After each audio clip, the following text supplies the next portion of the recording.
তুমি কি কখনো ভেবে দেখেছ, একটা গান 2 বার শুনলেই ঠোঁটে এসে বসে, আরেকটা লাইন 10 বার পরেও মনে থাকে না? এর পেছনে কারণ হল, তোমার ব্রেইন গানকে ভালোবাসে।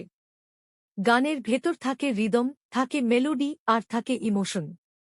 এই তিনজন মিলে ব্রেইনের দরজা ঠেলে ঢুকে পড়ে আর গিয়ে বসে হিপোক্যাম্পাস আর অ্যামিগডালায়, যেখানে আমাদের স্মৃতি আর আবেগ জমা থাকে। অন্যদিকে পড়া, সেটা বেশিরভাগ সময় বোরিং। না তাতে সাউন্ড আছে, না কোনো ফিলিংস। তাই ব্রেইন ভাবে, আরে এটা তো মনে রাখার কিছু না। তাহলে কি পড়া মনে রাখা যায় না? হ্যাঁ ভাই, যায়। কিছু ব্রেইন হ্যাক জানলেই সম্ভব। প্রথমত, পড়াকে রিদমে বলো, ছড়া বানাও, গান বানাও।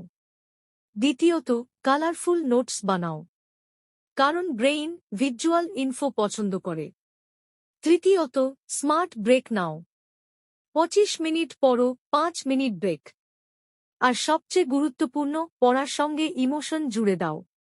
ভাবো, এই জিনিসটা আমি জানলে বন্ধুদের চমকে দিতে পারব। তাহলেই পড়া হবে গানের মতো, মনে পড়বে বারবার, ভোলা যাবে না। এমন মজার ব্রেইন ট্রিক জানতে চাও? তাহলে আমাদের ব্রেইন বুম বিডি চ্যানেলটাকে সাবস্ক্রাইব করে পাশে থেকো।